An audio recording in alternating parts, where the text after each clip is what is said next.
Hello everyone, I am Serish Zulfikar and today I am going to solve the past papers of ICATS English Linguistics Contest, year 2026 for grade 3 and 4. Read the following poem and answer the below given questions 1 through 6. Earth Day by Jane Yolin. I am the earth and the earth is me, each blade of grass, each honey tree, each bit of mud and stick and stone is blood and muscle, skin and bone. And just as I need every bit of me to make my body fit, so does the world need every bit of what is in it. So I pledge means promise, myself to all the world, to all the life upon this world. I promise to care for all I can, to be a friend to beast and man. Here, the beast mean animals. Now every day is Earth Day for me, my work, myself, my destiny. So the poem shows a deep connection between the speaker and the earth. Every part of nature like grass, trees, mud and stones are described like parts of a body. The speaker promises to protect the earth and care for all living beings including humans and animals. Every day will be treated like Earth Day, which shows the idea that our well-being and the planet's well-being are the same. So, question number 1 is the poem says each bit of mud and stick and stone is blood and muscle, skin and bone. What does this comparison mean? Option A is the earth is very dirty and needs to be cleaned. Option B is the earth is like a living body and every part of it is important. Option C is people are made from mud and sticks. Option D is the earth is stronger than a human body. So the comparison means that the earth is like a living body and every part of it is important. Just as a body needs all of its parts to function, the earth needs every natural element to be whole and healthy. So we will select option B here. The earth is like a living body and every part of it is important. Question number 2, according to the poem, why does the world need every bit of what is in it? Option A is because there is no more room in the universe for everything new. Option B is because it is too difficult to remove things from the world. Option C is because every part of the world is necessary, just like every part of our body is needed to make it work. Option D is because we might need a stick or a stone for a game later. So, according to the poem, the world needs everything in it because every part is important, just like every part of our body is needed for us to be healthy and complete. So, we will select option C here.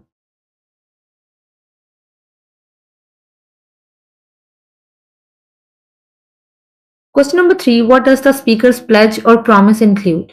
Option A is to care for all the life in the world and be a friend to both animals and humans. Option B is to be a friend to the earth only on the official Earth Day holiday. Option C is to care only for the people who live near them. Option D is to move to a different planet that is cleaner. So, in this poem, the speaker promises or pledge to protect all living things and to be kind to both animals and people. It is a daily promise, not just for the Earth Day. So, we will select option A over here. Question number 4, what is the most likely meaning of the word beast in this poem? Option A is a scary monster from a movie. Option B is a person who is being unkind. Option C is a specific type of insect. Option D is an animal, especially one that is large and wild. So here in this poem, beast most likely means an animal, especially a large or wild one. The speaker promises to be a friend of both beast and man, means animals and humans. So we will select option D here. Question number 5, what does the speaker mean when they say now every day is Earth Day for me? Option A is they will celebrate their birthday every day. Option B is they think one day a year is enough to care for the planet.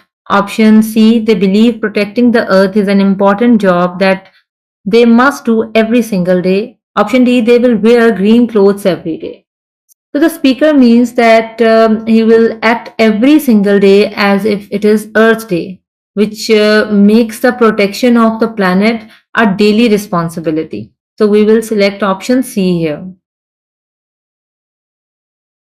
Question number 6. What is the main lesson of the poem? Option A is the earth is a place that we visit but do not really belong to. Option B is we are connected to the earth and it is our job to protect it every day because it is like part of us. Option C is it is fun to play in the mud and look at sticks and stones. Option D is the earth is very old and will soon disappear. So the poem shows that we must care for nature just as we care for our own bodies. So we will select option B here. We are connected to the earth and it is our job to protect it every day because it is like a part of us. Read the following story and answer the below given questions 7 through 14. The Forgetful Robber. Leo's best friend was a robber named Bolt. Bolt was shiny, silver, and could run faster than anyone in the neighborhood. But Bolt had one big problem, he was very forgetful. His memory chip was old and glitchy. Glitchy means not working properly or malfunctioning. One sunny Tuesday, Leo and Bolt decided to build a greatest cardboard fort ever in the backyard. They gathered boxes, tape, and markers. I will go get the big scissors from the kitchen, said Leo. Bolt, you stay and guard the boxes. Affirmative. Affirmative means agreeing or confirming in yes. Guarding boxes, said Bolt with a beep. When Leo came back, Bolt was gone. The boxes were alone. Bolt, Leo called. Suddenly, he heard a whirring sound from the garage. He found Bolt there, polishing the car tires. I am polishing, Bolt announced proudly. Bolt, you forgot. You were supposed to guard the boxes, Leo said. Error memory reset, said Bolt, his lights blinking. I love polishing. Leo sighed and led Bolt back to the boxes. Now let's build the first wall. But as Leo turned to pick up a box, he heard another whir. Bolt was now in the garden diligently, carefully, watering the rock collection. Bolt, the fort, Leo cried. Error memory reset, said Bolt. Rocks look thirsty. Leo was getting frustrated. Like frustrated means getting annoyed. Their fort would never get built. Then he had a brilliant idea. He ran inside and came back with a red marker. On Bolt's shiny chest, he drew a big, simple picture of the cardboard fort. Bolt looked down. What is that? It's a reminder, Leo said. Every time you look at it, you will remember our mission. Bolt's eyes glowed. Mission, build fort, understood. The drawing acted like a new external memory chip. This time it worked. Bolt stayed and helped. They built a magnificent fort with a tower and flag. Leo learned that good friends find clever ways to help each other. So according to the story, Leo's robot friend Bolt has a bad memory and keeps forgetting to help build a cardboard fort. After Bolt gets distracted polishing tires and watering rocks, Leo draws a picture of the fort on Bolt's chest to remind him. So with this visual reminder, Bolt stay focused and together they build an amazing fort. Leo learns that good friends find clever ways to help each other. So let's discuss the questions now. Question number 7. What is Bolt's main problem in the story? Option A is he is too slow. Option B is he is very forgetful. Option C is he doesn't like Leo. Option D is he is afraid of cardboard. So according to the story, his memory chip was old and glitchy, and that's the reason he was very forgetful. So we will select option B here. Question number 8. What was the first task Leo gave Bolt? Option A is to polish the car tires. Option B is to water the rocks. Option C is to guard the boxes. Option D is to find the scissors. So the first task Leo gave to Bolt was to guard the boxes while Leo went to get the scissors from the kitchen. So we will select option C here to guard the boxes. Question number 9. Where did Leo find Bolt the first time he disappeared? Option A is in the garden. Option B is in the kitchen. Option C is inside the cardboard fort. Option D is in the garage. So here, when he came back, he heard a whirring sound from the garage. So we will select option D here. Question number 10. What was Leo's brilliant idea to help Bolt remember? Option A is he gave Bolt a new memory chip. Option B is he shouted the instructions very loudly. Option C is he drew a picture of the fort on Bolt's chest.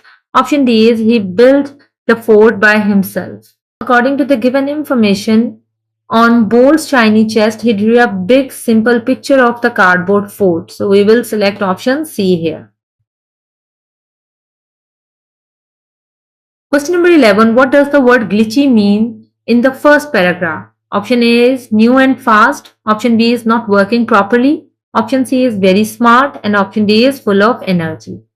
So glitchy means not working properly. So option B is the correct option here. Question number 12. How did Bolt feel about watering the rock? Option A is annoyed and frustrated. Option B is scared and nervous. Option C, he thought they looked thirsty. Option D is he thought it was a waste of time. So he thought that the rocks looked thirsty. So that's why he started watering the rocks. So we will select option C here.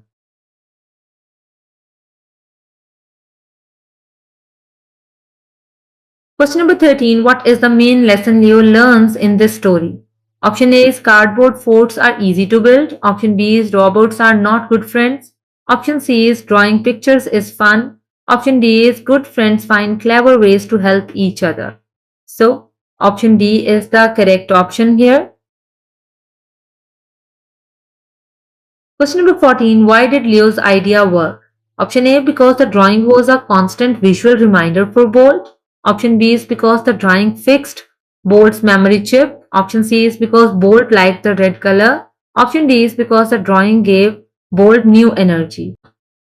So we will select option A here because the drawing was a constant visual reminder for Bolt, which helped him reminding that he has to make a cardboard fort. Look at the picture below and answer the questions 15 and 16. So here we can see a girl is climbing up a tree, a boy is reading a book, another girl is pointing towards the tree, and another boy is drawing the whole scene. Question number 15. What might happen right after the movement shown in the picture? Option A is a teacher will call them all inside for a lesson. Option B is the child who is drawing might show his picture to the others. Option C is all the children will start climbing the tree at the same time. Option D is they will all lie down and go to sleep. So the most obvious option is that the boy who is drawing the picture will complete the picture and show it to the rest. So we will select option B here. Question number 16. Based on their actions and expressions, how does the child climbing the tree probably feel? Option A, scared and unsure, holding on tightly. Option B, bored and tired, moving very slowly. Option C is brave and adventurous, reaching for a high branch. And option D is angry and upset, frowning at the others. So if we look at the child who is climbing up the tree, is looking like excited, brave and adventurous. So we will select option C here.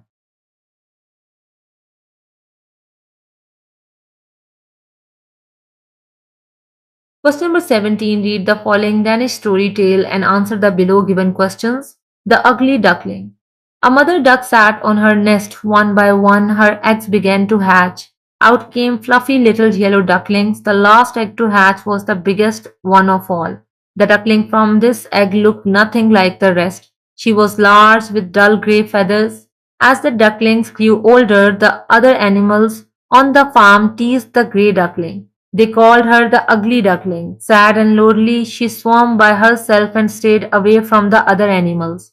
That spring, the grey duckling spied a group of beautiful white swans swimming in the pond. She watched them and longed to join them, but she feared that they too would make fun of her. As she looked at herself in the water, though, she noticed her dull grey feathers were gone. Instead, she had white feathers and a long neck. The grey duckling wasn't a duckling at all. She was a lovely swan. She happily joined the other swans, lonely no longer. The summary of the story is a duckling hatches looking different from her siblings. She has larger and has grey feathers. The other animals teased her, calling her ugly, so she stayed lonely and sad. One spring she sees beautiful swans and wishes to join them. When she looks at her reflection, she realizes that she has grown into a lovely swan herself and finally finds happiness and belonging with the other swans. So the question is, what is the main theme or lesson of the fairy tale? Option A is don't feel bad if you are different because you are beautiful in your own way. Option B is if you make fun of people, it will only hurt you in the end.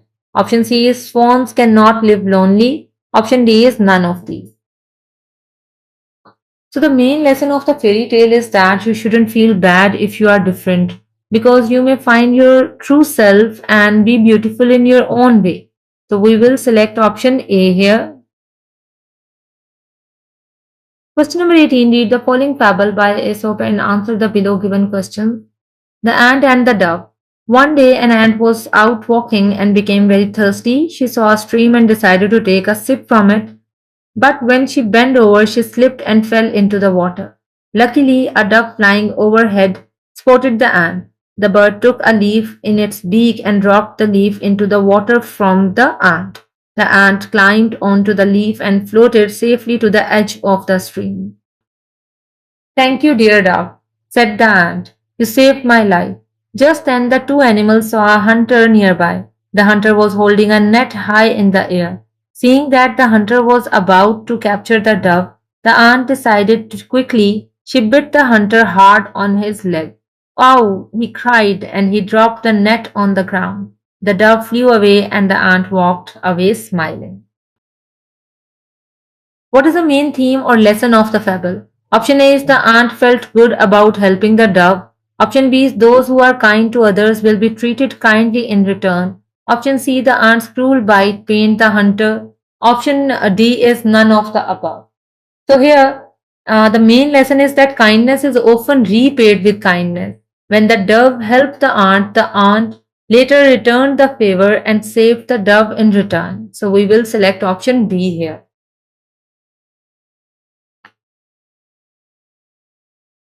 Question number 19. A magical door opened when the children used a noun as a verb without changing its form. Which command would work? Option A is key this door, option B is open this door, option C is the door is locked, and option D is door the open. So a noun is the name of a place, person, thing or idea. For example, book, park and alley, etc. A verb shows an action or a state of being. For example, run, play and open. So here the word door is used as a noun. The words open and locked are used as action words. But the word key, this is used as a noun usually because key is something which is used to open the door. So like for example, we say this is my key. Here key is used as a noun. But in this particular command, key this door, here key is used as an action word, which means that unlock or open the door using the key. So here we will select option A.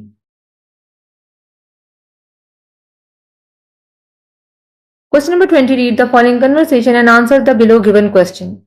Sarah, I am having a birthday party on Saturday. It's at the park at 2 p.m. Ben, oh that's great. I have soccer practice until 3 p.m. that day. What is Ben most likely trying to tell Sarah? Option A is he is excited to go to her party. Option B is he wants to know what present to bring. Option C is he might be late to the party. Option D is he thinks the party should be at a different time.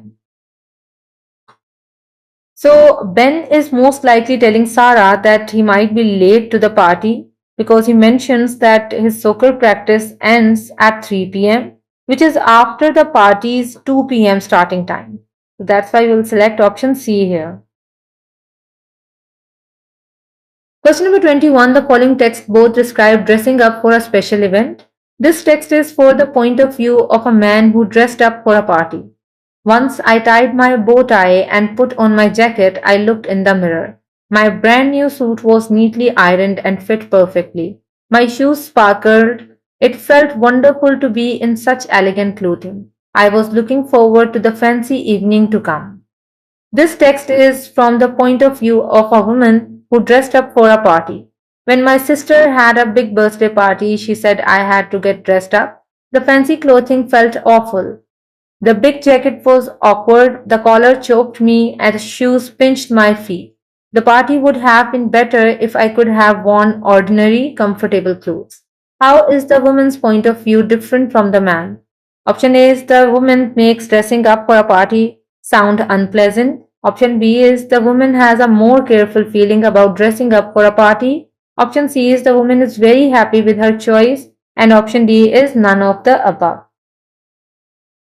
So here the woman's point of view is different because she makes dressing up for a party sound uncomfortable and unpleasant. While the man enjoyed his elegant clothes and the woman felt awkward and restricted. So we will select option A here.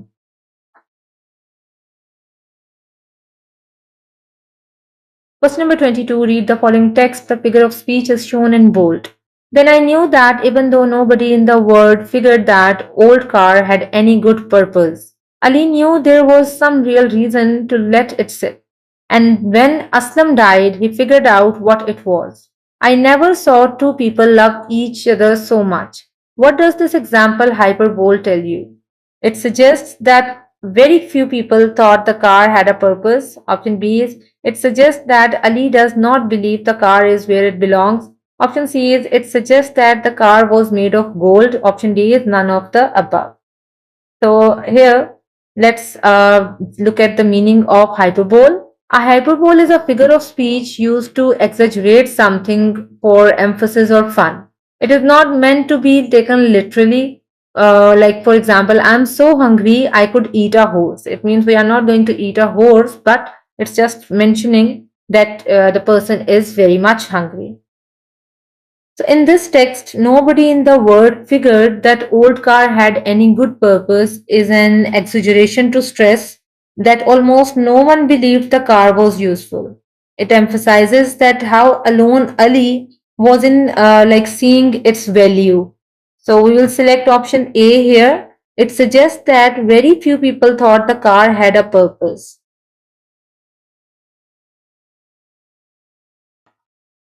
Question number 23, read the following text. The figure of speech is shown in bold. There was once a very large lake here, the largest lake in Texas. That was over 100 years ago. Now it's just a dry, flat wasteland. There used to be a town of Green Lake as well. The town shriveled and dried up along with the lake. And the people who lived there. What does this metaphor tell you? Option A, it suggests that the town was recovering from a flood.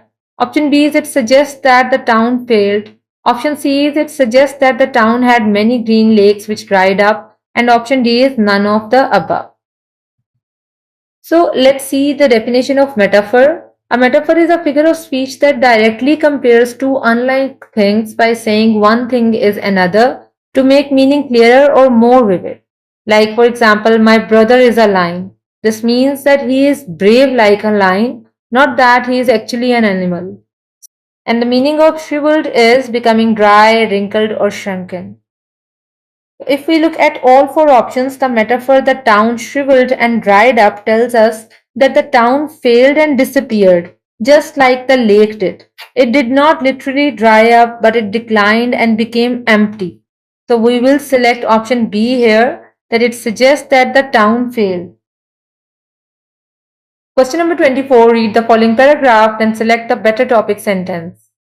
Dash. In 1977, in the city of Alexandria, Indiana, a man and his son started putting paint on a baseball over and over again. As soon as one coat of paint dried, they added a new one. Over these years, the man, his family, and visitors added more than 25,000 layers of paint to the baseball. The baseball grew as more and more coats were added. By 2019, it weighed more than over 2200 kilograms. Option A is visitors helped make the painted baseball even bigger. Option B is a giant ball of paint in the US state of Indiana began as a regular sized baseball. Option C is it is great hobby to paint the baseball, and option D is none of these. Here the best topic sentence is option B. A giant ball of paint in the US state of Indiana began as a regular sized baseball because it introduces the main idea of the paragraph, how a small baseball grew huge from layers of paints. So that's why option B is the correct one. Question number 25, read the following sentences and answer the below given questions. Nazim pushed his glasses up his nose. Then he crouched down so that he could look more closely at the insect. Crouched means bending down on the knees and lower your body closer to the ground, usually to look more closely at something or to hide.